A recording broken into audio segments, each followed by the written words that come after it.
चला, तुमचे सर्वांचे आज स्वागत आहे. आपली पहिली मीटिंग तुम्ही तुमच्या समोर लाईव्ह घेते आहे, ज्याच्यामध्ये मी प्रत्यक्षात आली आणि तुम्ही माझ्या समोर आहात बसलेले, असं मी समजते. तर ह्याच्यामध्ये आपल्याला असं वाटलं की विद्यार्थ्यांना बऱ्याचसा संभ्रम निर्माण झालेला आहे किंवा त्यांच्या मनात प्रश्न निर्माण झालेले की नेमका विषय कोणता घ्यावा. तर ह्याच्यासाठी सुरुवात करताना मला वाटतं विद्यार्थ्यांनी जर प्रश्न विचारले की त्यांना कशात इच्छा आहे तर ते जास्त चांगलं राहील की आम्हीच बोलायचं डायरेक्टली. प्रश्नोत्तराच्या माध्यमातून झालेलं जास्त चांगलं राहील असं मला वाटतंय. हा, म्हणजे तुमच्या काय शंका आहेत त्या शंकांचं निरसन आम्ही चांगल्या पद्धतीने करू शकू. हा, वेदांत म्हणजे काय असतं मॅडम? वेदांत तुम्ही दिलं तरी चालेल. वेदांत म्हणजे जे आदिशंकराचार्य होऊन गेले त्यांची फिलॉसॉफी, नंतर रामानुजाचार्य आले, वल्लभाचार्य आले, यांच्या सगळ्यांच्या फिलॉसॉफीज ज्या आहेत त्या वेदांतामध्ये येतात. आणि बेसिकली उपनिषदांवरती केलेले व्याख्यानं जी आहेत ह्या सगळ्या शास्त्र तत्वज्ञांनी त्यांच्या आचार्यांनी तर त्याचा अभ्यास असतो. आणि मग म्हणजे त्याच्यामध्ये कशा पद्धतीने आर्ग्युमेंट्स केलेले आहेत की ब्रह्म हे जगाचं मूल कारण आहे आणि जगत हे जे ब्रह्मापासून निर्माण झालं पण ते मायेमुळे निर्माण झालेलं आहे. मग अशा वेळेला कशा पद्धतीने आपण ही फिलॉसॉफी आपल्या जीवनामध्ये इन्व्हाइट करू शकू ह्याच्यावरती विचार केलेला दिसतो असं आहे. आणि 5 आचार्य आहेत वेदांताचे. खरं तर मुळात वेदांताचे 12 ते 16 आचार्य आहेत, पण 5 आचार्यांचा आपण इथे अभ्यास करणार आहोत की प्रत्येकाची फिलॉसॉफी म्हणजे एक ब्रह्मसूत्र घ्या आणि त्या ब्रह्मसूत्रामध्ये प्रत्येक आचार्यांनी किती वेगवेगळ्या पद्धतीने ते इंटरप्रिट केलेलं आहे. तर ती इंटरप्रिटेशन्स पण ऐकणं, वाचणं, समजून घेणं खूप इंटरेस्टिंग आहे. आणि वेदांत फिलॉसॉफी ही इतकी पॉप्युलर झाली की इंडियन फिलॉसॉफी म्हटलं की वेदांतच समोर येतो आणि विशेषतः शंकर वेदांत समोर येतो असं आपल्याला कळू शकतं. ठीक आहे. Okay okay. मॅडम त्याला हे किती आहे म्हणजे असं खूप डिटेल अभ्यास असा असतो का? म्हणजे हा, म्हणजे व्यवस्थित त्याचा एक्झॅक्टली एक चांगला हे आहे म्हणजे तिची फिलॉसॉफी जी आहे ती समजून घेणं आणि आर्ग्युमेंटेशनचे स्किल्स समजून घ्या, डिबेटिंगचे स्किल्स समजून घेणं हे फार सुंदर आणि अतिशय छान आहे. आणि त्याला मॅडम असं 1 to 1 जे लेक्चर ऐकणं हा जो प्रकार आहे ना तो किती इसेन्शियल आहे याच्यासाठी? तुम्ही कुठलंही शास्त्र घ्या, तुम्हाला लेक्चर म्हणजे कुठलीच हे घ्या, तुम्हाला लेक्चर एक हे इसेन्शियलच आहे. त्यामुळे विदाऊट लेक्चर तुम्ही काही करू शकाल असं मी म्हणणार नाही. कारण व्याकरण, वेदांत, दर्शन, धर्मशास्त्र ही सगळी पुस्तकं अशी आहेत की ज्याच्यासाठी कुणीतरी गुरु हवा असतो. त्याच्याशिवाय स्वतःहून आपल्याला तो अभ्यास करता येत नाही. आणि जो अतिशय असेल तो करूही शकेल, पण त्याच्यासाठी तेवढी तुमच्याकडे परिपूर्णता आहे का तो एक आढावा घ्या. हा, आणि मग नसेल तर मग दुसरा एखादा ऑप्शन तुम्हाला चूज करता येऊ शकतो.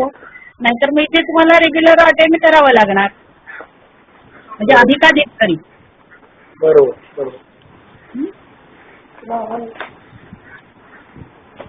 म्हणजे मॅडम मला एवढं हे कळत होतं की आता व्याकरण म्हणजे गणिता टाईप आहे, म्हणजे ते एक चुकलं की सगळं चुकत जाणार पुढचं.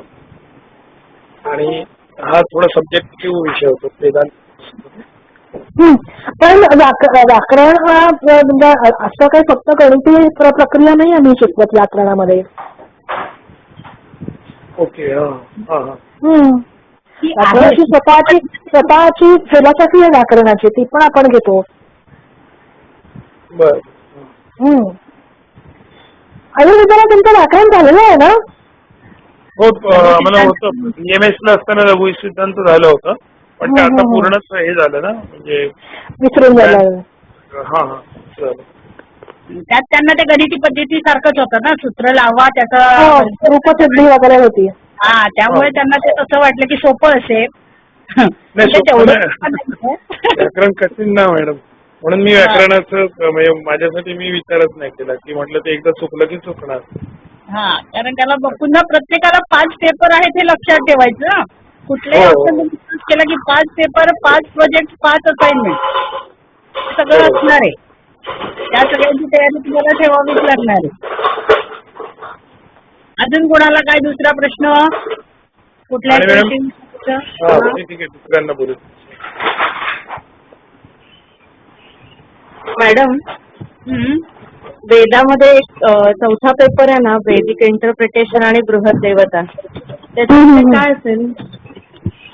आता एक तुम्हाला उदाहरण देते की चत्वारि शृंगाः त्रयोस्य पादाः द्वे शीर्षे सप्त हस्ताः यस्य, म्हणजे 4 शिंग, 2 पाय, 2 मस्तक, 4 शिंग, 3 पाय, नंतर 2 मस्तक, 7 हात असा एक प्राणी आहे. आणि तो जो प्राणी आहे हा जोरजोरात हंबारव करतो. आणि आता हा जो प्राणी, या प्राण्याचा विचार केला तर तुम्हाला जर लक्षात येईल की हा कुठल्या प्राण्याचा कुठलाच प्राणी आहे, काहीतरी भयंकर आहे का काही हे, तर डायनासॉर आहे का एखादा. तर मग जे मीमांसक होते त्यांनी चत्वारि शृंगाः मध्ये त्यांनी सांगितलं की होता, अध्वर्यू, उद्गाता आणि ब्रह्मा हे 4 शिंग. नंतर भूत, वर्तमान आणि भविष्य हे 4 पाय, हे 3 पाय, पायनीय इष्टी आणि उदयनीय इष्टी हे 2 मस्तक, आणि 7 सोमयाग हे त्याचे 7 हात असं एकाने सांगितलं. ओके. यास्काचार्यांनी निरुक्तामध्ये सांगताना सांगितलेलं आहे की 4 शिंग म्हणजे नाम, आख्यात, उपसर्ग, निपात. नंतर परस्मै, आणि नंतर वैयाकरणी म्हणतात की 2 शीर्ष म्हणजे परस्मै पद आणि आत्मनेपद, म्हणजे एकच. म्हणजे तुम्हाला काय उदाहरण दिलं की एकच Interpretation वेगळं आहे. एकच सुक्त एकच उच्चातीच, पण त्याचे 7-8 प्रकारे तुम्ही इंटरप्रिटेशन्स करता. मग ती इंटरप्रिटेशन्स करताना त्याची जी फिलॉसॉफी आहे, त्याच्या मागचा जो विचार आहे, तर तो विचार आपण शिकणार आहोत त्या इंटरप्रिटेशन मध्ये. आणि बृहद देवतामध्ये तुम्ही बघितलं नसतं जनासह इंद्र, तुम्ही त्या ह्याला तर त्यातली जी मी तुम्हाला गोष्ट सांगितली होती की गृत्समद हा ऋषी होता आणि इंद्राने गृत्समलाचा अवतार घेतला आणि मग राक्षस खऱ्या गृत्समलाच्या मागे लागले, असं जे सांगितलेलं आहे. तर त्या सुक्तांच्या मागे कोणकोणत्या कथा आहेत, तर त्या कथांचा जो एक कलेक्शन आहे, त्या कलेक्शनचं नाव आहे बृहद देवता. Okay okay. असं आहे त्या पोर्शन मध्ये. इंटरेस्टिंग आहे, इंटरेस्टिंग एकदम. Yes yes yes yes yes. Thank you madam. कसे इंटरेस्टिंग आहे, प्रश्नच नाही. आणि इंटरेस्टिंग आहे, महत्वाचे आहे. ठरवलंय ना, म्हणून मग मी त्या पेपर विषयी जरा विचार. चालेल चालेल. मॅडम, आणि धर्मशास्त्र बद्दल सांगू शकाल का? लॉ अँड ऍडमिनिस्ट्रेशन तो जो आहे ना विषय, त्याच्यामध्ये काय असतं किंवा कुठली पुस्तकं किंवा इतर हे असं? त्यामध्ये आपण म्हणजे धर्मशास्त्र आणि अर्थशास्त्राचा उगम आणि विकास कसा झाला, आणि म्हणजे त्याचे बेसिक ग्रंथ जे आहेत ते सूत्र ग्रंथ आहेत. मग ते सूत्रानंतर जे तयार झाल्या त्या स्मृती तयार झाल्या. स्मृतीनंतर निबंध नावाचा एक प्रकार तयार झाला की ज्यामध्ये बऱ्याच मोठ्या प्रमाणात न्याय निर्णय करताना किंवा कशा पद्धतीने न्याय निर्णय केला जातो, कशा पद्धतीने आपलं आचरण असायला पाहिजे. म्हणजे आपस्तंभ धर्मसूत्रामध्ये खूप सुंदर पद्धतीने ब्रह्मचारी आणि गुरु यांचे संबंध कसे असायला पाहिजेत, काय काय गोष्टी त्यांनी म्हणजे सांगितलेले आहेत, त्याचं आचरण कसं असायला पाहिजे, असं खूप छान पद्धतीने त्यांनी मांडलेलं आहे. तर नंतर मग अर्थशास्त्राच्या याच्यामध्ये आपण वॉर टेक्निक्स काय आहेत, आता तर खरं आपल्याला त्याची गरज आहे, we are facing so much problem. तर त्याच्याविषयीची माहिती आहे. आणि असे वेगवेगळे विषय आहेत त्या ह्याच्यामध्ये, किंवा स्त्री कर्म कशी असायला पाहिजेत, किंवा न्याय निवाडा करताना कोणकोणत्या गोष्टी लक्षात ठेवायला पाहिजे, अशा प्रकारचं विवेचन आपल्याला धर्मशास्त्र अर्थशास्त्रामध्ये दिसून येतं.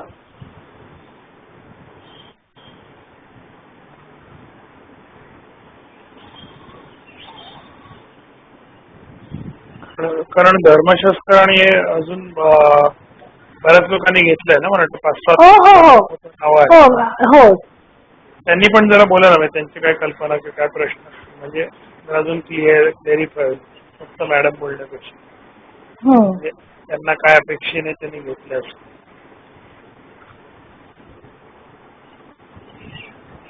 बोला ना, धर्मशास्त्र ज्यांनी दिलंय ना त्यांनी काय म्हणून दिलेलं आहे? त्यांना काही प्रश्नच नाहीयेत म्हणून त्यांनी ऑलरेडी निवडून ठेवलेला विषय आहे. नाही तर प्रश्न असते तर पहिले त्यांनीच अच्छा अच्छा, हा विचारले हा असते. बरोबर. गीतामध्ये व्याकरण आहे का? हो हो हो आहे. वैदिक व्याकरणाचा एक पेपर आहे. हा. एक पेपर आहे वैदिक व्याकरणाचा. कारण व्याकरणाशिवाय आपण काहीच करू शकत नाही ना. मुखम व्याकरणम प्रोक्तम आहे ना. हम्म. आणि वैदिक व्याकरणाची स्वतःची एक शैली आहे जी, कारण तुम्ही बघितलं की ती जी भाषा आहे ती भाषा वेदातली भाषा आहे, आपणच्या अभिजात संस्कृतची भाषा आहे, संस्कृताची भाषा आहे, त्याच्यामध्ये फरक आहे ना. त्यामुळे वेदाचं पण एक स्वतःचं व्याकरण आहे ज्याला छांदस म्हणतात. सेम व्याकरण जे आपण शिकले जातं सेम आहे हा का? हा म्हणजे अष्टाध्यायीतलीच सूत्र आहेत. आणि त्याचं जे भट्टोजी दीक्षितांनी स्वर प्रक्रिया आणि वैदिकी प्रक्रिया अशा दोन त्याचे भाग केलेले आहेत. आणि त्याच्यामध्ये प्रोजेक्ट पण असणार का? हो असेल ना. हो सगळ्याच मध्ये प्रोजेक्ट असणार ना. पण जसं आपण करून घेतो तसं काही म्हणजे तुम्हाला आता त्याचे प्रोजेक्ट आहे म्हणून काही भीती वाटायची गरज नाहीये. तर आपल्याकडे आपण छान करून घेतो त्याची तयारी. ओके. आणि असाइनमेंट आणि प्रोजेक्ट याच्यामध्ये डिफरन्स काय आहे? तुम्ही सांगितलं असाइनमेंट पण आहे, प्रोजेक्ट आहे. ते मला असाइनमेंट हे छोटासा भाग आहे. म्हणजे आम्ही तुम्हाला कदाचित असं सांगू की एखादा ह्याची म्हणजे इंद्र या देवतेविषयी लिहा. तर मग वेदामध्ये इंद्र या देवतेची काय काय माहिती आहे तशी तुम्ही लिहून दिली बिकम्स अन असाइनमेंट. मग इंद्र या देवतेचा एव्होल्युशनचा विचार करा. म्हणजे तुम्हाला इंद्र हा वेदातल्या इंद्रापासून पुराणातल्या इंद्रापर्यंतचा जो प्रवास आहे तो सगळा प्रवास तुम्हाला आखून दाखवावा लागेल. मग that becomes a project. Assignment is smaller आणि project is a larger thing. आता प्रोजेक्ट किती पेजेस आहे एक्सपेक्टिंग? प्रोजेक्ट काय विचारताय विचारा ना. project of how many how this project is expected? It is 40 pages, 20 pages like that. So just an idea. पण approximately 40 pages आणि असाइनमेंट हो हो दा.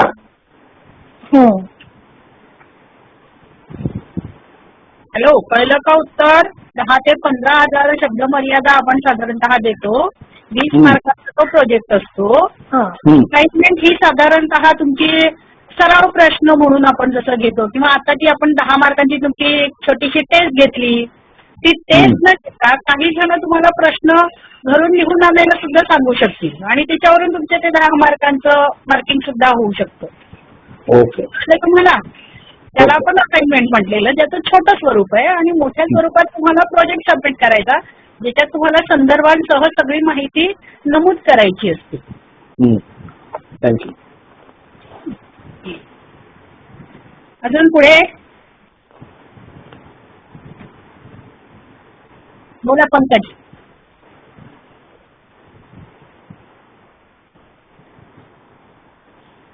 हो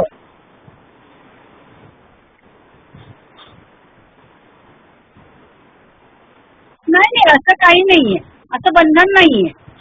पण काही जणांना अशी इच्छा असते की आपण आधीचे केलेलं आहे त्याची लिंक पुढच्याशी कुठेतरी जुळली पाहिजे असं असतं आणि म्हणून आपण त्या दृष्टिकोनातून आत्ताचं सेम 3 आणि सेम 4 ह्यांच्या जोड्या कशा बनवलेल्या आहेत की जर एखाद्याला वाटत असेल की माझा आधीचा विषयच पुढच्या विषयाशी जुळलेला असावा तर तो तसा घेऊ शकतो आणि जर नसेल तर मग तो स्वतंत्र वेगळा सुद्धा निवडू शकतो. त्याला बंधन नाहीये तुम्हाला फोर्सिंगला.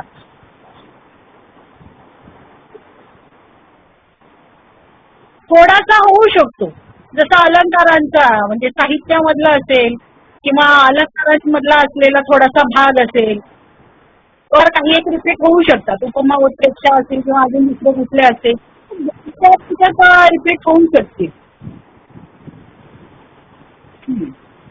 पण एक निदान तुमच्याकडे माहिती काहीतरी असते ना दुसरी, मग त्याच्या आधाराने तुमचं पुढचं सेम जे आहे ते थोडं लवकर आणि सोपं जातं तुम्हाला.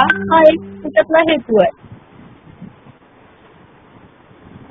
या सेमचा आणि पुढच्या सेमचा तुम्ही कुठेही सांगड घालू नका की तुम्हाला हे घेतलं म्हणजे तेच घ्यावं लागेल असं काहीही नाही. तुम्ही तिकडे 4th सेमला गेल्यानंतर पुन्हा तुम्हाला चॉईस देत आहे. तुमच्या मनानुसार तुम्ही त्यातलं एक एक सिलेक्ट करू शकता. ओके मॅडम क्लासिकलला कमी असतील तर देणार नाही का? काय देणार नाही का? क्लासिकल लिटरेचर किती जण आहेत एकंदरीत? आपण म्हटलं ना 8 जण.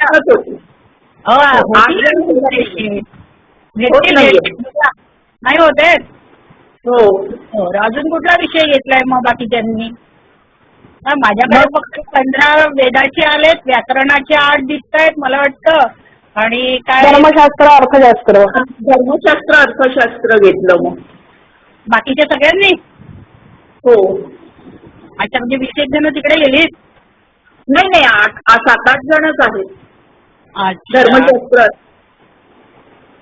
हो पण त्यातली आम्ही 2-3 जणी क्लासिकल लिटरेचर पाहत होतो पण अगदी कमी संख्या म्हणून मग तिकडे वळलो. हा हे बघा, आता मी एक तुम्हाला सांगते पुन्हा. तुम्ही क्लासिकल लिटरेचर घेत असाल तर घ्या, कुठलंही लिटरेचर घ्या किंवा कुठलंही त्याच्यातली एक बास्केट निवडा, पण यथाशक्य तुम्हाला जो निर्णय घ्यायचा असेल तो आधीच घेऊन घ्या.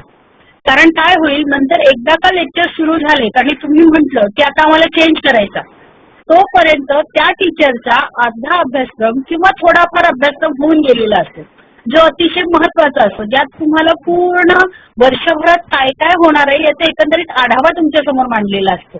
बरोबर आहे. त्यामुळे तुम्ही जी काही डिसिजन आता घेणार आहात त्या डिसिजन मध्ये एकच वाक्यता ठेवा. कुठला तरी एकच विषय निवडा, नाही तर मग 15 लेक्चर ह्याचे करायचे मग विचारायचं की आम्ही दुसरा विषय घेऊ शकतो का, तर तसं होणार नाही. किंवा तसं केलं तर तुम्हाला तुमची तयारी करून घ्यावी लागेल स्वतः. जो अभ्यासक्रम झालेला असेल तो स्वतः करावा लागेल. आणि क्लासिकल लिटरेचरला आपण बघू, बरेचशांचं ब्रेन वॉश व्हायचं आहे. काही जण जे अजून आलेले नसतील किंवा अजून काहीतरी बदलवण्याच्या विचारात असतील तर ते इकडे साहित्याकडे येऊ शकतील. साहित्य हे तुम्ही आतापर्यंत वाचलेलं आहे. बरं, BA पासून तुम्हाला MA पर्यंत ते होतं किंवा सर्टिफिकेट डिप्लोमा पासून तुम्ही साहित्याशी जुळलेले आहात. त्यामुळे साहित्याचं एकंदरीत स्वरूप जे आहे, रस, ध्वनी, वक्रोक्ती वगैरे हे सगळं, किंवा त्याचं सौंदर्य कसं उलगडून दाखवायचं, त्याचा आत्मा कसा तुमच्यापर्यंत पोहोचवायचा, हे सगळं तुम्हाला सुद्धा बरेचदा स्वतःहून जाणूनही घेता येतं. म्हणजे अधिकाधिक अभ्यास असेल हा घरी राहूनही याचा करू शकता. आणि तुमच्या त्याचा उपयोग होतो. काय पुढे आपण जे काही आणखी वाचतो ना त्याच्या दृष्टीने त्याचा उपयोग होतो. हो, ते तर आहे. कुठल्याही शास्त्राचा उपयोग हा तुम्हाला पुढे पुढे होत जातो. फक्त त्याचं आकलन तुम्हाला झालेलं असलं पाहिजे, तर तुम्हाला ते अप्लाय करता येऊ शकतं कुठेही. हो. Thank you madam. वेलकम. हॅलो. हा बोला मीनाबाई. हा, तर मराठीमध्ये हे सगळं साहित्य जर घेतलं तर मराठीमध्ये त्याचे संदर्भ आणि हे जास्त मिळतील? आहेत भरपूर आहेत. मराठीमध्ये इंग्लिशमध्ये पण आहेत. सगळ्या सगळ्यांची पुस्तकं मिळतील तुम्हाला. आणि नसतील तरी टीचर शिकवतील तेव्हा रनिंग नोट्स काढायच्या, म्हणजे आपोआप तुमचं लेखनाचं कौशल्य जे आहे ना, पेपरमध्ये ते 10 मार्काचं सुटलं 15 मार्काचं सुटलं असं होत नाही. बरोबर, कारण प्रॅक्टिस होते ना वर्गात तुम्ही लिहिता तेव्हा. बरोबर. त्यामुळे बऱ्याचशा नोट्स तुम्हाला एक वर्गातच नाही तर मग आपल्याकडे आहेत पुस्तकं लायब्ररीमध्ये वगैरे, हिंदी, इंग्लिश, मराठी तिन्ही प्रकारची आहे. आणि नसले तर गुगल बाबा आपल्याला सगळं देतात. बरोबर. नाही. हो. आणि आमच्याकडे मटेरियल आम्ही तुम्हाला उपलब्ध करून देऊ PDF स्वरूपात वगैरे असलं. ओके. मॅडम तुम्ही जोड्या जमवल्यास म्हणाला तर वेदाची जोडी 4th सेमला कोणाबरोबर असते? नाही, आता सगळ्याच विषयांच्या जोड्या 4th सेमला जोडलेल्या असतील तसं नाहीये, पण साधारणतः इंटरडिसिप्लिनरी आणि स्किल बेस्ड असे 2 प्रकार आहेत. त्यात आपण अधिकाधिक यांचा समावेश करण्याचा प्रयत्न केलेला आहे. ओके. शकुंतला मॅडम, तुम्ही याच्यावरती जरा फोकस पाडावं. हॅलो, हो, हो, हो. शकुंतला मॅडम आहेत? तर म्हणजे 3rd सेमला जे विषय हा हा हो हो हो हा, बोलते बोला, बोलते ऐकू येते का? हो हो, येते. हा हो 3rd सेमला जे विषय आहेत की नाही आपल्याला 10 इलेक्टिव्ह म्हणजे आपण ठेवलेत किंवा आता 5 आपण घेणार आहोत त्याच्या अनुषंगाने आपण इंटरडिसिप्लिनरी आणि स्किल बेस्ड असे विषय जे आहेत ते 4th सेमला ठेवलेले आहेत. तर काहींचा संबंध जो आहे तो नक्कीच 3rd सेमच्या विषयांशी आहे. उदाहरणार्थ अलंकार आणि वृत्त असा एक विषय आहे 4th सेमला. तर जे साहित्य घेतलेले विद्यार्थी आहेत किंवा ज्यांनी अलंकार घेतलेलं होतं त्यांना निश्चितपणे अलंकार आणि वृत्त घ्यायला आवडेल. पण याचा अर्थ असा नाही की इतर विद्यार्थ्यांनी ते घेऊ नये. इतर विद्यार्थ्यांना आवड असेल तर तेही घेऊ शकतात. परत दुसरं एक उदाहरण म्हणजे झाला वेदांत म्हणून एक विषय आहे. आता हा जरा स्पेशलाइज्ड विषय आहे कारण झाला वेदांत जो 4th सेमला पेपर आहे तो प्राइज्ड पेपर आहे. म्हणजे काय तर हा जो पेपर आहे तो संस्कृतमध्ये लिहायचा आहे आणि तो पूर्णपणे शांकर वेदांतावर आधारित आहे. परंतु जो त्याच्यामध्ये प्रथम येईल त्याला विद्यापीठातर्फे पारितोषिक मिळतं. आता हा जो विषय आहे तो संस्कृतमध्ये पण लिहायचा आहे त्यामुळे तिकडे स्किल आहे. पुन्हा कॉमेंट्री वाचायची आहे संस्कृतमधली, ते सुद्धा स्किल आहे. त्याच्यासाठी म्हणून जर वेदांत स्पेशलायझेशन असेल 3ऱ्या सेममध्ये तरच आपल्याला तो 4th सेममध्ये घेणं जास्त उपयोगी पडेल.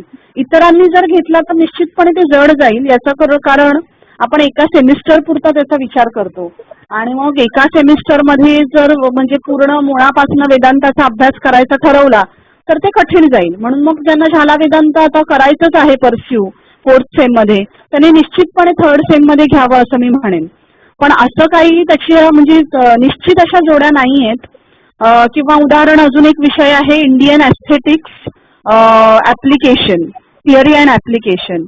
तर आता हा विषय जो आहे तो त्याच्यामध्ये तुम्हाला वेगवेगळे सिद्धांत आहेत काव्यशास्त्राचे, म्हणजे अलंकार, ध्वनी, रस वगैरे वगैरे. आता हा जो विषय आहे पुन्हा तेच मी म्हणेन की साहित्य किंवा अलंकार घेतलेल्यांना उपयोगी पडेलच पण इतरांना सुद्धा घेता येईल.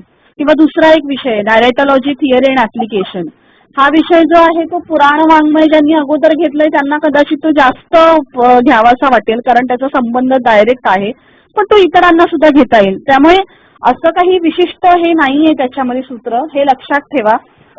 ज्यांना 3rd सेममध्ये काही एक विषय घेतलेला आहे आणि तो अधिक आपल्याला विकसित करायचा आहे असं वाटतंय त्यांनी 4th सेमला निश्चितचपणे त्याच्याशी संबंधित विषय घेतला तर चालणार आहे. पण तुम्हाला जर वाटलं की नाही आता आपण जरा काहीतरी वेगळ्या ह्याच्यामध्ये आपलं स्किल डेव्हलप करूया तर तसंही चालणार आहे. थँक्यू. आणि त्यासाठी ट्रान्सलेशन स्किल्स म्हणून पण एक स्किल बेस्ड पेपर आहे की आता अनुवाद जेव्हा करायचा असतो त्यावेळेला तुम्ही अनुवाद कशा पद्धतीने कराल. तुम्ही शब्दशः अनुवाद कराल की तुम्ही स्वैर अनुवाद कराल की तुम्ही भावानुवाद कराल, तर कशा प्रकारे तुम्ही अनुवाद करू शकता. आणि जसं आता आपण बघतोय आणि अनुवाद हे एक अपकमिंग फील्ड आहे कारण लोकांना अनुवादक हवे असतात. आणि त्यामुळे मग आपण अनुवादाचे प्रकार काय काय आहेत आणि त्याच्यामध्ये साधर्म्य काय आहे, भेद काय आहे, आत्ताच्या मार्केटमध्ये जो अनुवाद केला जातो तो कशा पद्धतीने अनुवाद केला जातो तर त्याच्या बाबतीत काही विचार असं काहीतरी असा एक पेपर म्हणून आपण अनुवाद ट्रान्सलेशन स्टडीज म्हणून एक पेपरच 4th सेम करता डिव्हाइस केलेला आहे आणि त्याला कोणीही येऊ शकतं. म्हणजे त्याची जोडी कोणाबरोबर नाहीये म्हणजे सगळ्यांबरोबर हा तो जोडला जाऊ शकतो. आता हा पेपर आहे तर तोही 4th सेमला आहे. आणि अजून एक म्हणजे AI केस म्हणून पण एक आपण ऑप्शन देतो. नॉलेज सिस्टीम सगळे आहेत कोर्सेस. इंटरडिसिप्लिनरी, नॅरोटॉलॉजी, योग, एशियन इंडियन सायन्सेस आणि इंडियन एस्थेटिक्स असे 4 विषय. बोला आता त्याच्याविषयी. बोल शकुंतला. हा तर एन्शियंट इंडियन नॉलेज सिस्टीम्स मध्ये आपण जे म्हणतो की संस्कृत साहित्यामध्ये आपल्याला वेगवेगळी शास्त्र जी आहे ती विकसित झालेली दिसतात. मग आपलं हे काय वास्तुशास्त्र असेल किंवा बायोलॉजी असेल किंवा कृषीशास्त्र असेल, तर त्याचा एक आढावा घेऊन काही ठराविक शास्त्र जी आहेत त्याचं आपण अध्ययन या पेपरमध्ये करत असतो. तर हा सुद्धा जो पेपर आहे तो सर्वांसाठी खुला आहे. त्यामुळे अमुक एक शास्त्र घेतलं असेल 3rd सेम मध्ये तरच घ्यायला पाहिजे असंही काही नाहीये. अजून एक जो दुसरा पेपर आहे योगा अँड मेडिटेशन, त्याच्यामध्ये हठयोग प्रदीपिका नावाचं एक टेक्स्ट आहे, त्याचा अभ्यास आहे. त्याच्यामध्ये वेगवेगळी आसनं आणि त्याचे काय आपल्या शरीरावर परिणाम होतात, त्याचे विविध फायदे, असा तो अभ्यास करायचा आहे. आणि तो सुद्धा म्हणजे कोणीही घेऊ शकतं, त्याला काहीच तसं बंधन नाहीये.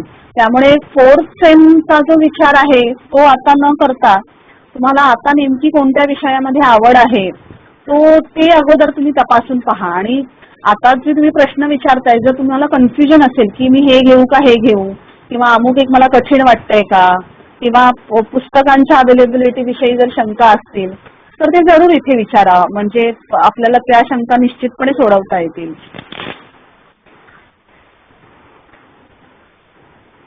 मॅडम, माझा एक प्रश्न आहे की जे हठयोगाचं असतं शकुंतला मॅडमनी सांगितलं ना, त्याच्यात प्रॅक्टिकल पण असेल का, म्हणजे योगासनं करायची वगैरे असं काही, का फक्त व्यायाम?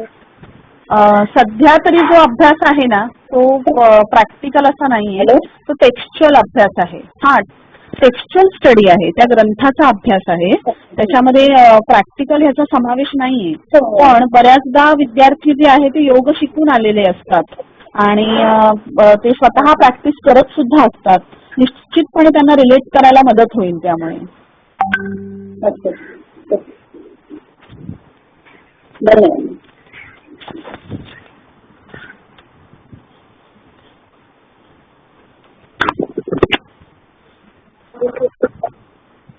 हॅलो. आता कोण असे आहेत की ज्यांच्यामध्ये अजून काही प्रश्न निर्माण आहे की मला अजूनही कळत नाही की मला विषय कुठला घ्यावा, काय करावं, अशी काही मंडळी आहेत का? त्यांनी पहिले प्रश्न विचारावेत. हा, बोला बोला बोला. गणेश बोलतोय. माझं एक डाऊट आहे मॅडम, की हे जे दर्शन लिटरेचर आहे ते कॅन्सल केलंय, म्हणजे ऑफर नाही करत आहात. तर त्या दोन्हीमध्ये ना एक ऑन्टॉलॉजी वेदांत म्हणून आहे लिटरेचर मध्ये, ब्रह्मशास्त्र आहे, ब्रह्मशास्त्राचं आहे कंबाईनची. ते दोन्ही वेगवेगळं आहे का, मला हे जाणून घ्यायचं होतं. शकुंतला मॅडम फोकस करा. दर्शन लिटरेचर हा जो आहे ना एक स्वतंत्र इलेक्टिव्ह आहे, वेगळा. ओके. आणि त्याला विद्यार्थी दिसत नाहीयेत फारसे. तर ज्यांना दर्शन घ्यायचं होतं पण आता विद्यार्थी नसल्यामुळे समजा जर तो इलेक्टिव्ह होऊ शकत नसेल तर तुम्ही वेदांत दर्शन घ्यायला हरकत नाहीये. कारण दर्शनशास्त्रामध्ये काय होतं की सांख्य, योग, पूर्वमीमांसा, जैन, बौद्ध या सगळ्याचा थोडा अभ्यास होता. आणि वेदांत या इलेक्टिव्ह मध्ये काय होणार आहे, फक्त म्हणजे मेजरली तुम्ही जे आहात की नाही ते वेदांत या दर्शनावर फोकस करणार आहात. त्यामुळे वेदांताचे जे वेगवेगळे स्कूल्स आहेत फिलॉसॉफिकल, मग अद्वैत वेदांत आहे, म्हणजे शंकराचार्यांचा केवलाद्वैतवाद असेल किंवा रामानुजाचार्यांचा विशिष्टाद्वैत वेदांत, निंबार्काचार्यांचं द्वैताद्वैत, वल्लभाचार्यांचं शुद्धाद्वैत, मध्वाचार्यांचं द्वैत, याचा अभ्यास आपण करणार आहोत. त्यामुळे जरी तुम्हाला दर्शनशास्त्र जरी अभ्यासाला मिळत नसलं तरी सुद्धा वेदांत जर तुम्ही अभ्यासलं तर साधारण तुम्हाला दर्शनशास्त्राचा अंदाज निश्चित येऊ शकतो किंवा ती ॲबिलिटी डेव्हलप होऊ शकते दर्शनांचा अभ्यास करण्यासाठी. कारण एक ओव्हरव्ह्यू जो आहे तो आपल्याला घ्यावाच लागतो की कोणकोणती दर्शनं आहेत, मग 6 दर्शनं कोणती किंवा कोणती आहेत, आणि मग त्यापैकी सगळ्या दर्शनांमध्ये प्रामुख्याने कशाचा विचार केलेला असतो तर अंतिम तत्व आहे किंवा जीव जगत यांचा त्या अंतिम तत्वाशी काय संबंध आहे, याच तत्वांचा विचार हा सर्व दर्शनांमध्ये केलेला असतो. मग वेदांत दर्शन त्याचा विचार हा नेमका कसं करतं किंवा त्याच्यातली वेगवेगळी फिलॉसॉफिकल स्कूल्स जी आहेत ती या तत्वांचा विचार कसा करतात हे आपल्याला व्यवस्थितपणे समजू शकेल. त्यामुळे हे 2 इलेक्टिव्ह म्हणून वेगळे आहेत. तुम्ही जो प्रश्न विचारलात की नाही, दर्शन लिटरेचर हे इलेक्टिव्ह वेगळं आहे आणि वेदांत हे इलेक्टिव्ह वेगळे आहेत. पण दर्शनामध्ये सुद्धा वेदांत हा एक पेपर म्हणून आम्ही गृहीत धरला होता, हे लक्षात घ्या. आणि वेदांत मध्ये उपनिषद हे पण आहे का स्टडी? हा सांगते. उपनिषद जे आहे की नाही ती पूर्णपणे आपल्याला नाहीये, पण एक पेपर जो आहे त्याच्यामध्ये तो गौडपाद कारिका म्हणून तुम्ही पाहिलं असेल तर ते गौडपाद कारिका म्हणजे मांडुक्य उपनिषदावरचं भाष्य आहे. त्यामुळे उपनिषदांचा सुद्धा अभ्यास तुम्हाला इथे करायला मिळेल. म्हणजे एकच उपनिषद मांडुक्य उपनिषद. हा पण कसं आहे की ब्रह्मसूत्र हे मुळातच उपनिषदांचा अर्थ समजावून सांगणारं शास्त्र आहे. त्यामुळे तुम्हाला उपनिषद माहित आहे असं गृहीत धरून ते ब्रह्मसूत्र शिकवलं जाणार आहे. त्यामुळे तुम्हाला उपनिषदांचं जर वाचन असेल तर ते निश्चितपणे इथे उपकारक ठरणार आहे.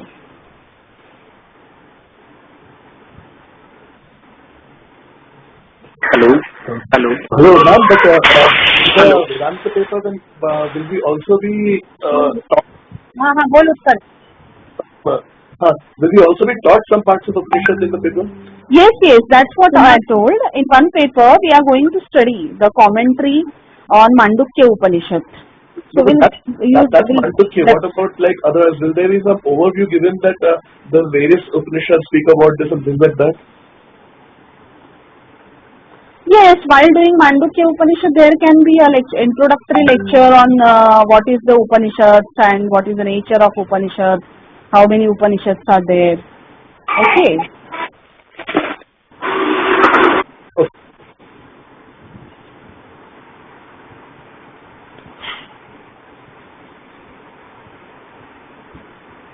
आहे का अजून प्रश्न कोणाला?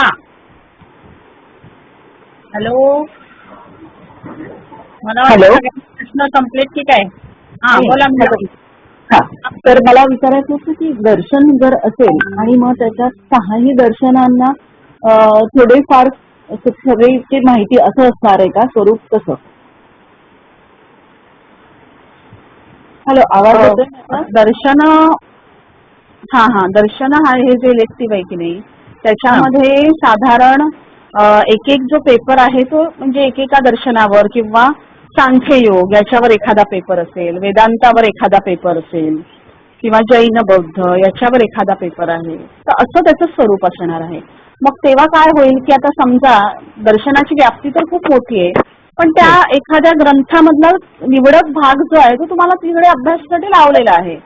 त्यामुळे तुम्ही सिलेबस मध्ये बघितलं तर लक्षात येईल की तुम्हाला अमुक एका दर्शनाचा जो एक ग्रंथाचा विवक्षित भाग आहे तो तिकडे अभ्यासासाठी नेमून दिलेला आहे, जेणेकरून तुम्हाला सर्व दर्शनांची एक व्याप्ती कळेल किंवा त्यांच्या ग्रंथांची माहिती निश्चितच होईल.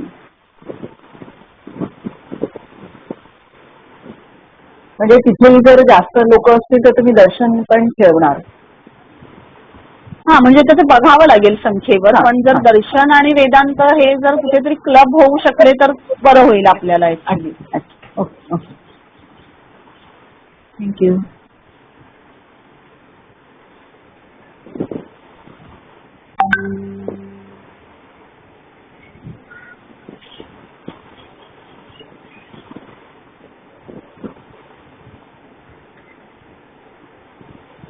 झालेत प्रश्न ते आहेत अजून?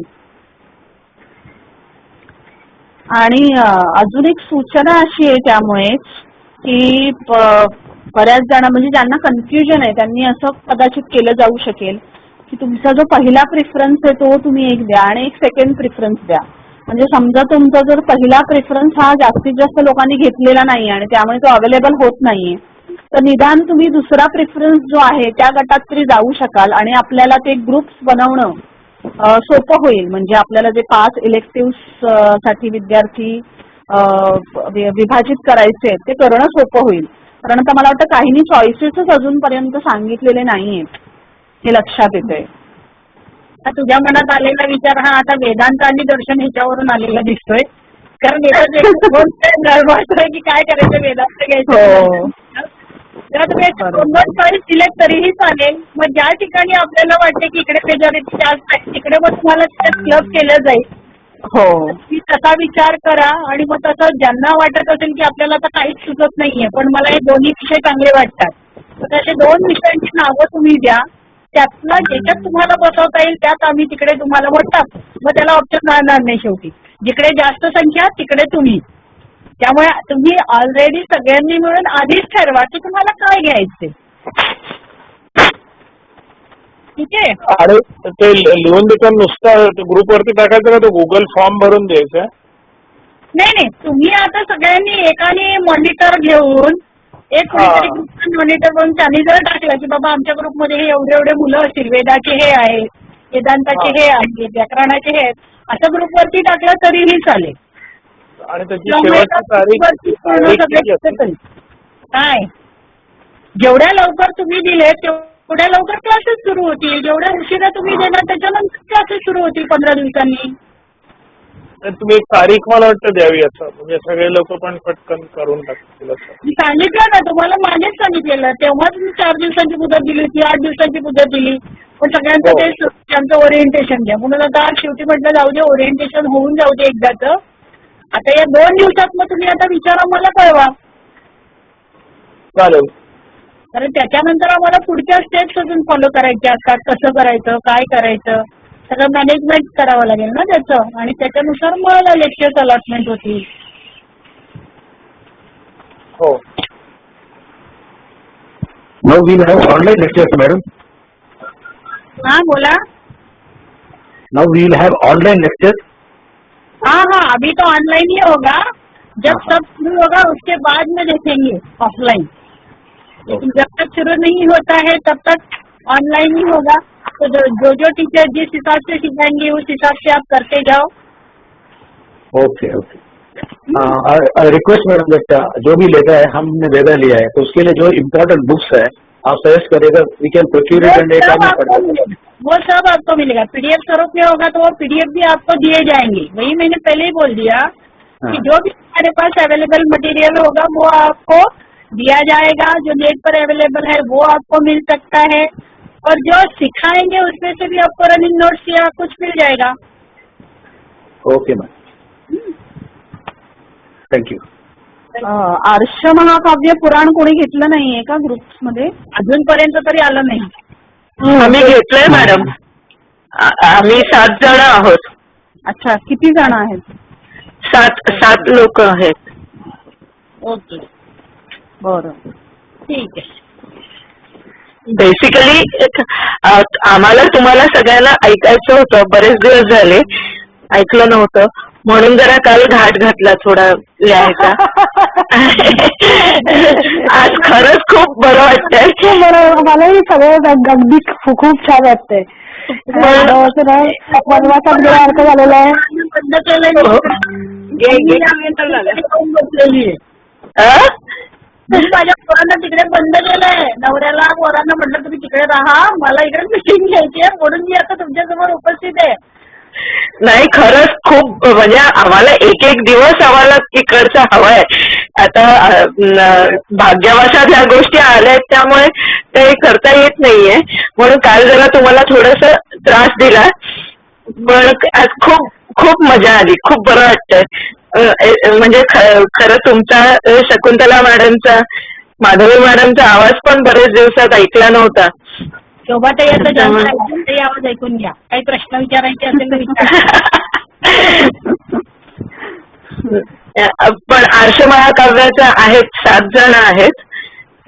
फक्त कन्फर्म करा की तुम्ही अलॉट कराल तो विषय म्हणून. एक जण शॉर्ट आहेत ना. 5 विषय जे आहेत त्या 5 विषयांमध्ये तो जर येत असेल तर मग आपण तो नक्कीच जाऊया. आपण 5 बास्केट म्हटलं ना, मग वेद घ्या, वेदांत घ्या, अलंकार घ्या, तुझं आर्ष काव्य घ्या, संस्कृत साहित्य घ्या, किंवा अजून कुठलंही घ्या. 5 बास्केटमध्ये ते सगळं मर्ज होणार.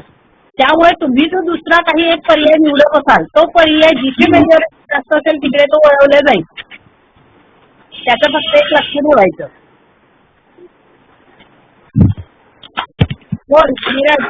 Hello madam. हा, आर्ष महाकाव्याची एक बऱ्यापैकी बॅच आहे, म्हणजे 6-7 जण त्याच्यात आहेत. दर्शनाची इच्छा आहे, 4 जणांना दर्शन हवंय. नंतर इंडियन लॉ आणि ऍडमिनिस्ट्रेशन साठी एक 4 जण आहेत. वेद 12 आणि वेदांत 4 आणि व्याकरण 9 अशी. वेदांत आणि दर्शन यांनी जर क्लब केलं तर 8 संख्या ऑलरेडी होते. हो बरोबर. असं काहीतरी क्लब आपल्याला करावं लागणार आहे, कारण आपल्याला एकंदरीत फक्त 5च बास्केट रन करता येतात. 5 पेक्षा जास्त आपल्याला करता येत नाही. ते 10 बास्केट बनवाव्या लागतात ते युजीसीच्या नॉर्म नुसार आहे, पण ऍक्च्युअल रन करताना फक्त 5च करायचे आहे. Okay ma'am. हा, त्यामुळे तो एक विचार लक्षात ठेवा. आणि तुमची मग 4 मुलांची इकडे इच्छा आहे म्हणून 4 मुलांसाठी नाही तर मग असे सगळे टेबल्स किती होणार ते, आणि तेवढी आपल्याकडे टीचरची संख्या कुठे आहे? मेन प्रॉब्लेम तिथे येतोय. तेवढं एक लक्षात ठेवा. आणि कुठेतरी ऍडजस्टमेंट जी आहे ती थोडीफार आपल्याला करावी लागणार, म्हणजे तुम्हालाही करावी लागते आणि ती आम्हालाही करावी लागते बरेचदा.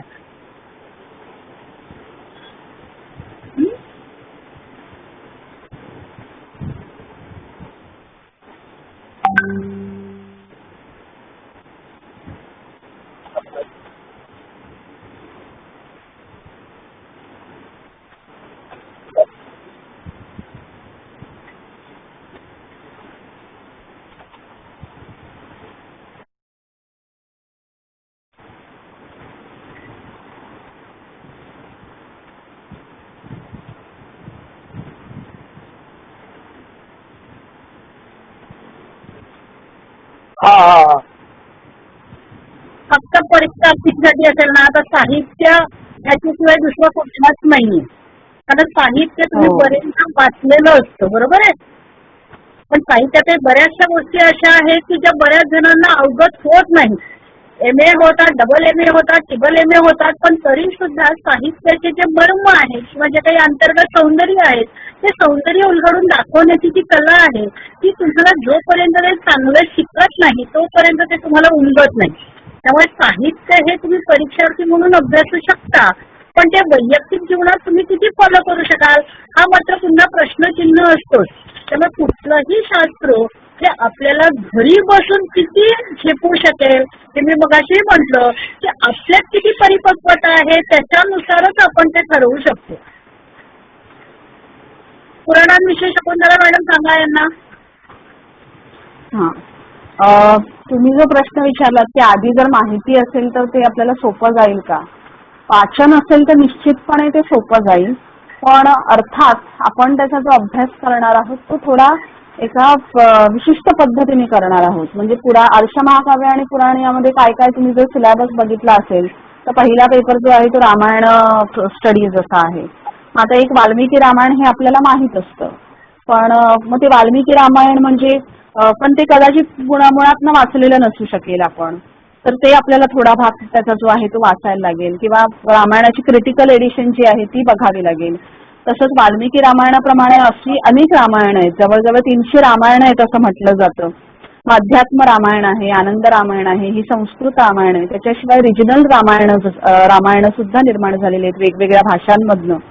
त्याचा सुद्धा आपल्याला कुठेतरी एक आढावा घ्यायचा आहे किंवा त्याच्यावर आधारित असाइनमेंट करायची आहे. त्याचा जो नंतरच्या वाङ्मयावर प्रभाव पडलाय तो बघायचा आहे, किंवा एखादी जी गोष्ट त्याच्यामध्ये येते किंवा काही नरेटिव्ह येतात त्याचं आपल्याला विश्लेषण कसं करता येईल याचा आपल्याला अभ्यास करायचा आहे. पुन्हा तसंच पुराणांमध्ये सुद्धा तसंच आहे की महाभारतावर एक पेपर आहे किंवा जी महापुराणं आणि उपपुराणं आहेत त्यांचा अभ्यास आहे. मग महापुराणं कोणती, मग त्याच्यातले काही विशिष्ट नरेटिव्स आहेत किंवा विशिष्ट संकल्पना, उदाहरणार्थ अवतार संकल्पना आहे किंवा सॅक्रेड जॉग्राफी आहे.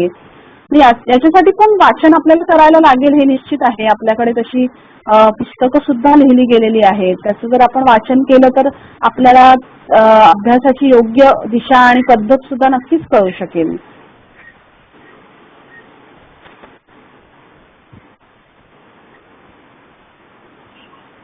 हा,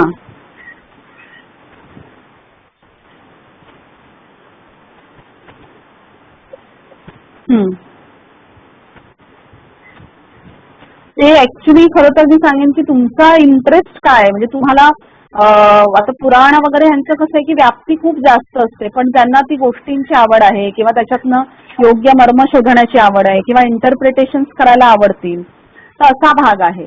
आणि इंडियन लॉ अँड ऍडमिनिस्ट्रेशन मध्ये तुम्हाला बऱ्याच गोष्टी ज्या आहेत त्या आताच्या ह्याच्याशी सुद्धा रिलेट करता येतात. म्हणजे कॉन्टेम्पररी लॉज असतील किंवा मगाशी जसं मॅडमनी सांगितलं वॉर स्ट्रॅटेजी आताच्या परिस्थितीला तुम्ही लागू करू शकता किंवा दोन देशांमधले संबंध, फॉरेन पॉलिसी म्हणजे नेमकं काय तर तसं रिलेट करू शकता. म्हणजे ते मी म्हणेन की प्रत्येकाचा जो इंटरेस्ट आहे ना तो जर तुम्ही म्हणजे त्याने ठरवलं ना की आपल्याला नेमका इंटरेस्ट कशात वाटतो, ह्या सगळ्याचा अभ्यास करण्यात वाटतोय. इंडियन म्हणजे वेगवेगळे लॉज किंवा कौटिल्याने कसं सांगितलं होतं, मग तेव्हाची समाज पद्धती काय असेल म्हणून त्याने असे नियम केले होते का, किंवा कौटिल्यासारख्या ज्या अजून वेगवेगळ्या स्मृती होत्या किंवा अजून ग्रंथ होते. म्हणजे उदाहरणार्थ कामंदकीय नीतिसार पण तुम्हाला अभ्यासाला आहे. मग आता कामंदकीय नीतिसार हा नंतरचा ग्रंथ आहे कौटिल्यापेक्षा. मग त्याने नेमकं असं काय वेगळं सांगितलेलं आहे बरं त्याच्या ग्रंथामध्ये, तर तसा अभ्यास करायला आवडणार असेल. किंवा मग वेगवेगळी दंड पद्धती म्हणजे शिक्षा असतील किंवा मग राजाचे गुण, तर ह्या सगळ्याचं थोडंसं एक कॉन्टेम्पररी पण तुम्ही विचार करू शकता. म्हणजे आपल्याच इथे लिडरशिप सायन्सवर पण कोर्स चालतो, त्यांनी काय केलेलं आहे तर ह्या सगळ्या टेक्स्टचा लिडरशिप मध्ये कसा उपयोग करून घेता येईल. म्हणजे थोडक्यात तो एक अप्लाइड आपण म्हणतो ना अप्लाइड नॉलेज तशी ती एक स्ट्रीम आहे. तर तुम्ही असं ऍप्लिकेशन जे आहे ते वेगवेगळ्या क्षेत्रांमध्ये करू शकता जर तुम्ही इंडियन लॉ आणि ऍडमिनिस्ट्रेशनचा अभ्यास केलात तर. त्यामुळे तो इंटरेस्टनुसार ठरवावा असं मला वाटतं. त्याच्यात सोपं आणि कठीण असं सांगता येणं कठीण आहे. नाही, आता हा पंकजचा विचार आहे आणि पंकज सारखे इतर जे विद्यार्थी आहेत ते म्हणजे फक्त त्यांना शिकायचं आहे पण ते कमी वेळात जास्त अध्ययन करायचं अशी त्यांची इच्छा आहे आणि म्हणून ते आपल्या विचारण्याचा प्रयत्न करतात की सोपं काय काय आहे. तसं पाहिलं तर सगळी आहे आमच्या दृष्टिकोनातून. हो हो पण आता बरोबर. दृष्टिकोन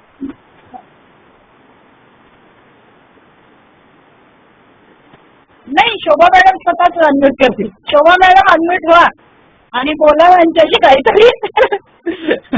मूक राहू नका. त्यांनाही तुमचं मार्गदर्शन हवं आहे. धर्मशास्त्र अर्थशास्त्रावरती त्यांची गाडी अडकलेली आहे की ती करायची की पुराणांकडे वळायचं, ह्याच्यावरती थोडा अजून विचार टाकू शकत असाल तर बघा. शोभा मॅडम आवाज येतोय?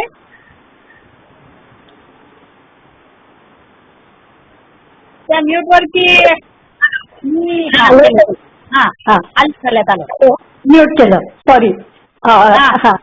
इंडियन लॉ अँड ऍडमिनिस्ट्रेशन मी एका वेळीत असं म्हणेन की सब्जेक्टिव्हिटी एलिमेंट थोडं कमी आहे त्या. म्हणजे ऑब्जेक्टिव्ह आणि सब्जेक्टिव्ह असा जर विचार केला तर तो विषय कमी सब्जेक्टिव्ह आहे आणि तो त्याचा फोकस असं म्हणा की धर्मशास्त्र आणि अर्थशास्त्र यांचं म्युच्युअल रिलेशन ह्याच्या भोवती फिरणारा तो विषय आणि त्यात आपण खूप मोठा भाग कौटिल्य अर्थशास्त्र हा खूप मोठा भाग आहे आणि ते विविध अंगांनी म्हणजे वेगवेगळ्या बाजूंनी आपण ते अभ्यासणार आहोत सखोल. त्यामुळे सब्जेक्टिव्हिटी एलिमेंट त्यात थोडं कमी आहे. तुम्ही मगाशी जर म्हणालात पुराण आणि इंडियन लॉ हे जर कम्पेअर केलं तर पुराण हा विषय जास्त सब्जेक्टिव्ह आहे आणि लॉ अँड ऍडमिनिस्ट्रेशन थोडा टू द पॉइंट किंवा ऑब्जेक्टिव्ह साईडकडे थोडा झुकणार आहे असं म्हणता येईल. दोन्ही वेगळ्या पद्धतीचे विषय आहेत पण नक्कीच सब्जेक्टिव्हिटी एलिमेंट इंडियन लॉ मध्ये कमी आहे थोडंच. मी थोडक्यात तुम्हाला सांगू शकते कम्पॅरेटिव्ह. हॅलो शोभा मॅम. हा हॅलो बोला बोला. शोभा मॅम धर्मशास्त्राबद्दल तुम्ही. Hello ma'am Sonali Jadhav. हा बोला. ओके बोला विचारा. ओके मला फक्त धर्मशास्त्राबद्दल आहे की त्याच्यात नक्की काय आपल्याला असेल धर्मशास्त्रामध्ये. आता तुम्ही सिलेबस बघितल्यावर पेपर टायटल्स तर कळतीलच तुम्हाला. मी तुम्हाला आता जर सांगितलं की धर्मशास्त्र आणि अर्थशास्त्र. अर्थशास्त्र म्हणजे केवळ इकॉनॉमिक्स नव्हे, राजनीतीशास्त्र. तर धर्मशास्त्रातूनच ह्याचा कसा उगम झालेला आहे राजनीतीशास्त्राचा आणि ते दोन्ही म्युच्युअली डिपेंडंट आहेत. ते वेगवेगळे विभाग नाहीये की धर्मशास्त्र हा वेगळा कप्पा आणि अर्थशास्त्र वेगळा. तर ते कसे एकमेकांशी परस्पर निगडीत आहेत हा त्याचा मुख्य फोकस आहे इंडियन लॉ अँड ऍडमिनिस्ट्रेशनचा. म्हणजे धर्मशास्त्रावर आधारित हा डोलार आहे सगळा राजनीतीशास्त्राचा. आणि मग त्याचं ओरिजिन आणि डेव्हलपमेंट. ओरिजिनला तो विषय असा होता ती संकल्पना, मग हळूहळू त्यात बदल कसे होत गेले मग त्याच्याशी निगडीत त्याची जी मुख्य टेक्स्ट आहे त्यातलं सर्वात महत्वाचं कौटिल्य अर्थशास्त्र. पार्ट 1 ला आपण ते अगदी छुटूर वरवर त्यातलं थोडासा आढावा घेतलाय. ते आपल्याला खूप सखोल त्यातले अनेक पैलू बघायचे आणि मग त्याच्यावरतीच बेस्ड पुढची जी काही टेक्स्ट आहेत, पुढच्या नीती कामंदकीय इत्यादी किंवा अभिरमित्रोदय, खूप नंतरची टेस्ट लेसर नोट. म्हणजे आपल्याला वाटतं राजनीती म्हणजे फक्त कौटिल्य अर्थशास्त्र, तसं पण नाहीये. त्यामुळे ह्या बाकीच्या टेक्स्टचाही आपण आढावा घेणार. त्यामुळे हा विषय पण तुमचा मनाचा कल तुम्ही बघा, तुम्हाला ऍप्टिट्यूड किंवा लाइकिंग कुठल्या ह्याच्यात आहे. मॅडम जसं म्हणाल्या कुठलाच विषय सोपाही नाही कठीणही नाही. त्यात जर मनापासून करायचं असेल तर डेप्थ ही सगळ्यातच आहे. पण त्यातल्या त्यात एक स्वरूप म्हणतात तर ह्याचं लेस सब्जेक्टिव्ह असं स्वरूप आहे असं मी म्हणेन. सर्व स्पेशलायझेशन मध्ये इंडियन लॉ अँड ऍडमिनिस्ट्रेशन कमी सब्जेक्टिव्ह, वस्तुनिष्ठता थोडीशी जास्त आहे त्याच्यात असं म्हणता येईल. Okay, thank you ma'am. येस. आणि मॅडम चौथ्या सेमिस्टरला याचा कितपत उपयोग होणार आहे? काही सब्जेक्ट तिसऱ्यावर अवलंबून आहेत, काही असं आहे आणि का? मगाशीच आपण बोललोय की साधारणतः सगळ्यांची सांगड होते असं नाहीये. काही एक विषयच आहे एकमेकांशी जुळलेले आहेत. मग अलंकार वृत्ताचं होतं, ऍस्थेटिक्सचं होतं किंवा तुमचं नॅरेटॉलॉजीचा आहे विषय. हे जे विषय आहेत ते 3-4 विषय तुम्हाला कुठे ना कुठेतरी तिसऱ्या सेमशी जुळलेले दिसतील. काही एक विषय आहेत की जे तिसऱ्या सेमची काही त्याचा संदर्भ नसेल, चौथ्या सेम मध्ये तुम्हाला ते दिसू शकतील. त्यामुळे AI केस मध्ये दिसू शकेल तुम्हाला. बोल शकुंतला. हा, AI केस एन्शंट इंडियन नॉलेज सिस्टम्स हा जो विषय आहे ना त्याच्यामध्ये तुम्हाला दिसू शकेल याचा संबंध. कारण जी वेगवेगळे शास्त्र वगैरे डेव्हलप झालेली दिसतात ना त्याच्यात तुम्हाला निश्चितपणे मग अर्थशास्त्रामध्ये ह्याचं काही दिसतंय का रिफ्लेक्शन असं शोधता येतं निश्चितच. डेझर्टेशनचा विषय ह्याच्याशी निगडीत तुम्हाला घ्यायचा असेल तर तुम्ही नक्की हे स्पेशलायझेशन घ्या. डेझर्टेशनचं कुठेतरी डोक्यात एक असेल ना की मला अमुक करायचे, तर तो जर ह्याच्याशी निगडीत असेल तर तुम्ही अवश्य हे स्पेशलायझेशन घ्यावं. त्याचा खूप फायदा. डेझर्टेशनच्या दृष्टीने जरा विचार करा आणि त्यानुसार तुम्ही निवडू शकता. ते खूप महत्त्वपूर्ण ठरेल. Thank you madam. पण सगळ्या ह्याच्यात तुम्ही महत्वाचे आहेत की तुम्हाला काय आवडतंय.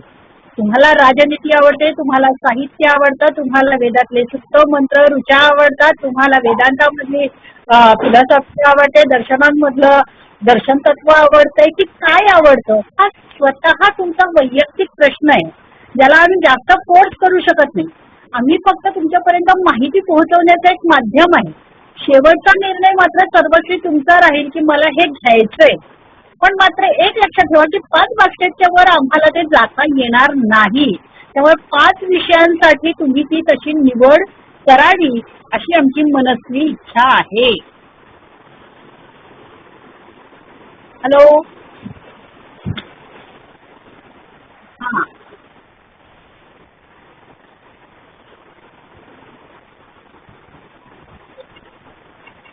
असं करता येत नाही ना. Mix basket multi disciplinary basket बनून जाईल तुमची. तुम्हाला एक स्पेशलायझेशन म्हणून जे पुढच्या दृष्टिकोनातून असतं ना की तुम्ही कुठेही सर्व्हिससाठी जर गेलात तर तुमचं स्पेशलायझेशन काय आहे हे विचारलं जातं. तुम्ही मल्टीटास्किंग जर म्हटलेलं आहे की माझा एक वेदाचा पेपर होता, एक साहित्याचा येतं, एक हा होता, तर त्याच्यातनं तुमचं जे तुम्हाला काय म्हणू आपण सर्व्हिससाठी जिथे पाहिजे तिथे प्रूव्ह होत नाहीये कौशल्य. आणि त्यामुळे तुम्हाला त्यासाठी कुठलं तरी एक जे व्याकरणशास्त्र आहे, दर्शनशास्त्र आहे, कुठलं तरी एक शास्त्र तुमच्याकडे असणं जरुरीचं असतं. आणि म्हणून त्या दृष्टिकोनातून आपण ती योजना केलेली आहे की पुढे जाऊन तुम्हाला त्यातनं काहीतरी बेनिफिट सुद्धा व्हावा. नाहीतर फक्त हे करणारे विद्यार्थी असतील, त्यातनं कुठल्या स्पर्धा देऊन पुढे जाणारे असतील तर त्यांच्यासाठी तसे विषय चालू शकतील. बरोबर आहे. पण ते आपल्याला करता येत नाही सध्या परिस्थितीत. तुम्हाला एक ऑप्शन आहे, पुढच्या वर्षी परत कोर्स चेंज झाल्यावरती परत ऍडमिशन घ्यायची आणि नवीन ह्याला हे करायचं. पण 2 वर्ष लागतील त्याला. आणि मॅडम व्याकरणाबद्दल काय सांगू शकतो? अजय सर आहेत का? हॅलो, हो आहे आहे आहे मी. आहेत ना? हा बोला व्याकरणाविषयी. व्याकरणामध्ये सुद्धा तुम्हाला एकंदर 5 पेपर्स असतील आणि जसं आता आपण व्याकरणाचा अभ्यास केला होता की त्याच्यामध्ये फक्त सूत्र आणि सूत्रांचं एक्सप्लेनेशन एवढंच फक्त आत्ताचं आपलं व्याकरणाचं स्वरूप होतं. तर तसं या स्पेशलायझेशनला नसेल. अर्थात काही पेपर असे असतील की ज्या ठिकाणी सूत्र आणि सूत्रांचं एक्सप्लेनेशन असं स्वरूप असेल तुमच्या अभ्यासाचं किंवा शिकवण्याचं. पण काही ठिकाणी निश्चितपणे व्याकरणाचं जे तत्वज्ञान आहे त्याच्यावरती फोकस असेल. जसं की पहिलाच पेपर आहे तो आहे फिलॉसॉफी ऑफ ग्रामर. तर त्याच्यामध्ये तुम्हाला व्याकरणाचं जे एक विशिष्ट असं तत्वज्ञान आहे ते तुम्हाला शिकवलं जाईल. आणि नंतरचे जे काही पेपर आहेत ते मला असं दिसतंय की सगळे जवळपास सूत्र आणि त्यांचं एक्सप्लेनेशन या स्वरूपाचे पेपर्स आहेत. तद्धित आहे किंवा कृदंत आहे किंवा स्वरवैदिकी प्रक्रिया आहे, हा सगळा जो भाग आहे तो. आणि वेगवेगळे जे व्याकरणाचे ग्रंथ आहेत ते तुम्हाला अभ्यासायला मिळू शकतात त्याच्यात. जसं की आता तुम्ही लघुसिद्धांत अभ्यासलं होतं तर आता 3ऱ्या सेमिस्टरला तुम्हाला वैयाकरण सिद्धांत कौमुदी किंवा काशिका, परिभाषेंदुशेखर, परमलघु मंजुषा असे जे ग्रंथ आहेत ते तुम्हाला अभ्यासता येऊ शकतात या सेमिस्टरमध्ये. पण नुसतंच सूत्र आणि त्याचं एक्सप्लेनेशन असं याचं स्वरूप नक्कीच नाहीये.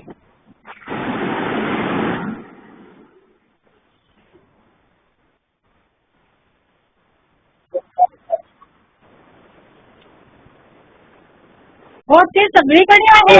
हो हो विश्लेषणात्मक लिहिणं हे प्रत्येक पेपरमध्ये अपेक्षित आहे. तुम्ही फक्त असं गणितासारखं x+y+=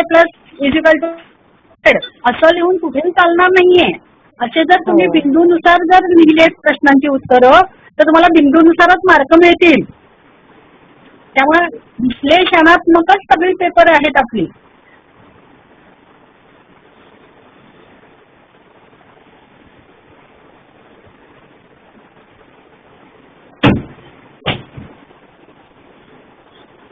अजून कोणाला काही प्रश्न? सगळ्यांचं झालंय का आता फायनल विषयांचं की अजून आहेत? व्याकरणातले प्रोजेक्ट काय असतील साधारण अंदाज देता येईल का? त्या पेपरनुसार तिथे एक एक ऑप्शन दिलेलं असेल. तो कुठला पेपर असेल. अजय आहे का तुझ्या समोर आता सिलेबस? आहे. जसं की आता समजा तुमचा पहिला पेपर आहे फिलॉसॉफी ऑफ ग्रामर व्याकरणामध्ये.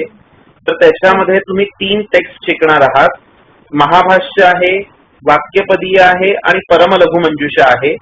तर त्याची जी असाइनमेंट आहे ती सिलेबस नुसार आहे स्टडी ऑफ 1 आन्निक अदर दॅन द प्रिस्क्राइब्ड 1. म्हणजे जे वर्गामध्ये तुम्हाला महाभाष्याचं आन्निक शिकवलं जाईल ते सोडून दुसरं जे कोणतं आन्निक असेल महाभाष्यामधलं त्याचा अभ्यास करून तुम्हाला असाइनमेंट लिहायचे.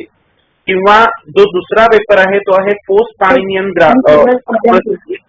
तर त्याच्यामध्ये सुद्धा तुम्हाला काशिका आणि परिभाषेंदुशेखर अशी 2 टेक्स्ट आहेत. त्या काशिकेमधली जी काही तुम्हाला सूत्र शिकवली जातील ती सोडून तुम्हाला स्टडी ऑफ समासात in the light of Kashika and other commentaries असं तुमचं प्रोजेक्ट असणार आहे. म्हणजे जो भाग शिकवला गेलेला आहे त्याचा उपयोग करून तुम्हाला तुमची असाइनमेंट बनवायची आहे. ठीक आहे, कळलं.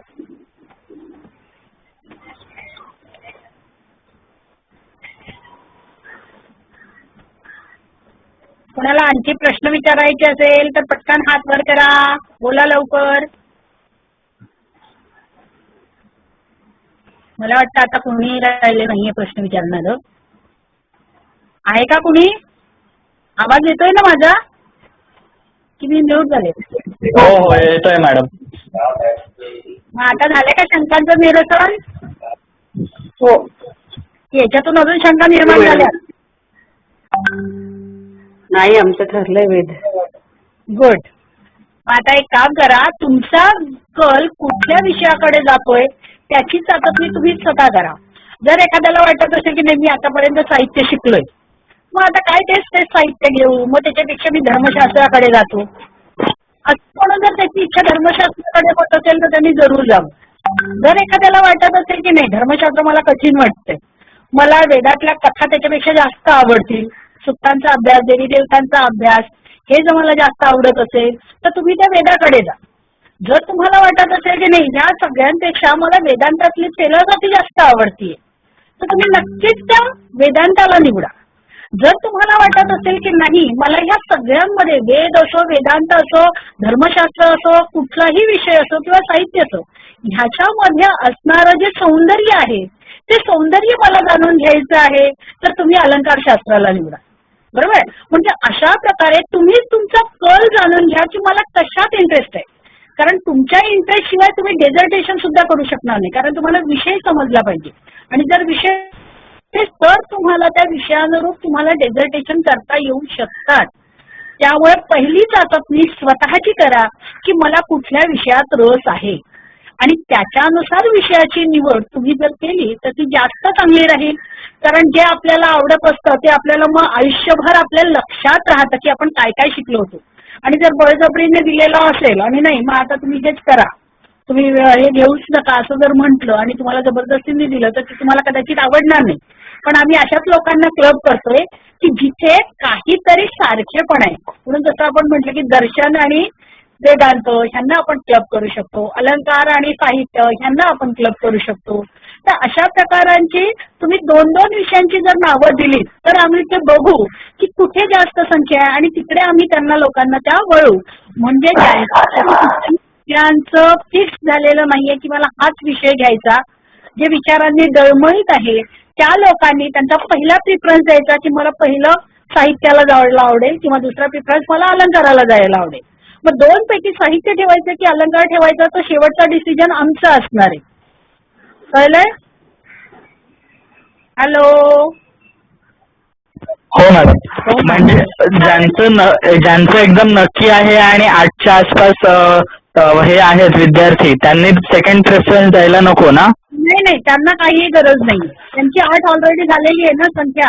हो हो. गरज नाहीये. ज्यांची डळमळीत अवस्था आहे, द्विधा अवस्था आहे, काय करू आणि काय नको, अशा लोकांनीच फक्त 2-2 ऑप्शन द्या की पहिला ऑप्शन मला हा आवडेल करायला आणि जर हा नसेल तर मी या ऑप्शनला चूज करेन असं म्हणून त्यांचेच 2ही आवडते विषय त्यांनी द्यावे. कळलं? चालेल मॅडम.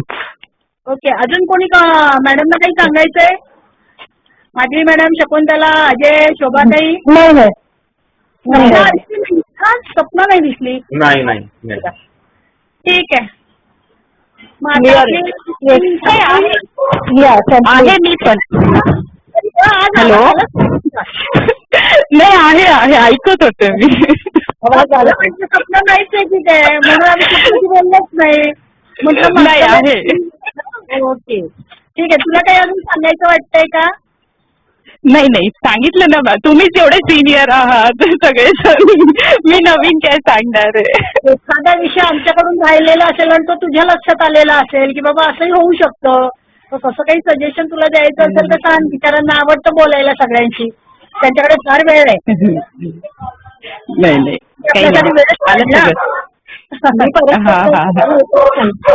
डिझर्टेशन लक्षात ठेवून तर तुम्ही निवड करा. डिझर्टेशन आपल्याला कशात करायचं आहे हे थोडं डोक्यात असेल ना त्यानुसार स्पेशलायझेशन निवडावं, ते फार चांगलं ठरतं. 4 पेपरचं डेझर्टेशन तुम्ही सांगताय ना? हो. त्यांनी डोक्यात घेतलेलं नाहीये. मी खूप वेळा त्यांच्या डोक्यात असे सोडलेच किडे, पण त्यांच्या डोक्यात अजून त्यांनी जागा केलेली नाहीये, घर केलेलं नाहीये. सगळ्यात 10% लोकांच्या असेल काहीतरी काय ही करेक्ट. कारण ही निवड करण्यासाठी राईट टाइम आता तो विचार केला बरोबर. हो, आतापासून त्यांना पुस्तकं मिळू शकतात त्याच्यावरून, मग त्याच्यानुसार पुढे बेस तयार होतो ना, चांगला बेस तयार होतो. त्यामुळे तुम्हाला कॉन्फिडन्स पण वाढतो. आणि आता काय 2-4 महिने असं जातील निघून, कळणार नाही. होत सेम येणार. आमचं मॅडम आमचं जो स्पेशलायझेशनचे पेपर आहेत त्याच्यावरच आम्ही काय लिहिणार फोर्थ सेमिस्टरला डेझर्टेशन ते अवलंबून आहे का किंवा त्या दोघांचा काही संबंध आहे का? आणि ते तुमच्या इच्छेवरती अवलंबून आहे. ते तुम्हाला तसंच कंटिन्यू करायचं असतं तर तुम्ही करू शकता किंवा काही वेगळा विषय घेऊन करू शकता. उद्या त्याच्यावरती आणि आता फोर्थ सेम वरती जास्त विचार करू नका. त्याची काही इतक्यात घाई नाहीये. सध्या तुम्ही थर्ड सेम वरती कॉन्सन्ट्रेट करा. अजिबात नाही की स्पेशलायझेशन आहे तोच विषय असं अजिबात नाही. आणि थर्ड सेमचा अभ्यास करता करता तुम्हाला विषय सुचत जातील. त्यामुळे आता त्याचा फार हे करण्याची गरज नाहीये. पण विषय जेव्हा तुम्ही अभ्यास कराल थर्ड सेमचा. हॅलो, मी तुम्हाला काव्यप्रकाश शिकवताना बरेच उदाहरणं सांगितलेले की याच्यावरती डेझर्टेशन होऊ शकतं, त्याच्यावरती डेझर्टेशन होऊ शकेल. हे जर तुमच्या लक्षात असेल तर तुम्ही कुठल्याही विषयात करू शकता. हेही मी तेव्हाही सांगितलेलं होतं आणि आत्ताही सांगते की वेद, वेदांत, अलंकार, व्याकरण जे काही शास्त्र आहे तिथे 10, त्या 10 पैकी तुम्ही कुठलंही घेतलं तरीही तुम्हाला फोर्थ सेमला कुठलंही कोणत्याही प्रकारचं बंधन नाही की तुम्ही याच विषयाशी निगडीत असलेलाच विषय घ्यायचा. तो डेझर्टेशनसाठी असो किंवा इंटरडिसिप्लिनरी आणि स्किल बेससाठी असो, तुम्हाला दोन्ही याच्यासाठी सूट आहे. तुमचीच सगळं मनावरती आहे की तुम्हाला काय निवडायचं. म्हणजे आता वेद निवडला तर तुम्ही डेझर्टेशनला साहित्य घेऊ शकता. तुम्ही आता साहित्य निवडलं आणि तुम्हाला वाटलं की नाही मला डेझर्टेशन वेदांवरती करायचं, एखाद्या देवतेवरती किंवा एखाद्या सुक्तावरती किंवा फिलॉसॉफीवरती करायचं, तुम्ही तसंही करू शकता. कुठेही तुम्हाला बंधन म्हणून नाही. त्यामुळे आता तुम्ही त्या 4च्या सेमच्या भानगडीत पडूच नका. थर्ड सेमचं घोडं तुमचं पुढे ढकला, ज्याच्यात तुम्ही अडकलेली आहात, जे तुमच्या डोळ्याभोवती झापड आहे की आम्ही काय घ्यायचं, ती थोडीशी झापड उघडा आणि आजूबाजूनी जरा बघा की तुमच्या आजूबाजूला काय आहे, तुम्हाला काय आवडतं आणि ते बघून मग त्याच्यानुसार तुम्हाला आवडीची गोष्ट जी आहे ती तुम्ही निवडा. कळलंय? हो मॅडम, कळलंय ना? त्यामुळे आता थर्ड सेमचा विचार करा. 2-2 ज्यांनी सिलेक्ट केलेले नाही त्यांनी 2-2 विषय तसे पाठवा. जर त्यांनी केलं तर उत्तमच. आणि जेवढ्या लवकर तुमच्याकडून येईल तेवढ्या लवकर आम्हाला पुढची प्रोसेस करता येईल आणि तेवढ्या लवकर अजून आम्हाला तुमच्या जवळ येता येईल. बरोबर आहे? असं भेटत राहू. मी कदाचित तुम्हाला असे लाईव्ह वारंवार भेटू शकणार नाही कारण आधी मला सगळं बंद करून ठेवावं लागलं तेव्हा मी इथे बसू शकते.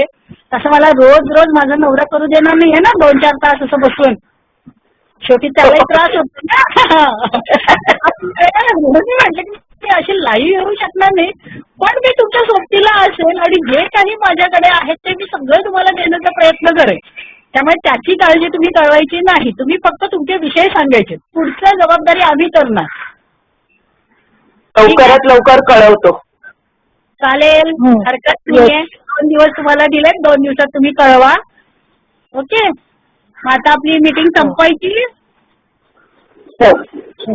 हो मॅडम. आता विषय निवडता यावा ही शुभेच्छा. लवकरात लवकर तुम्ही करा आणि आपल्यावरचं जे संकट आहे कोरोनाचं ते सुद्धा लवकरात लवकर निघून जावं. तुम्ही सगळे सुरक्षित राहा, काळजी घ्या. कामाव्यतिरिक्त कुठेही बाहेर फिरकू नका. जेवढं काही अधिकाधिक काम होत असेल ते नेटवरूनच करा ही एक सूचना. ओके, धन्यवाद. मॅडम, खूप बरं वाटलं तुम्हाला सगळ्यांना बघून. ऐकायला मिळाला तुमचा आवाज. बाय.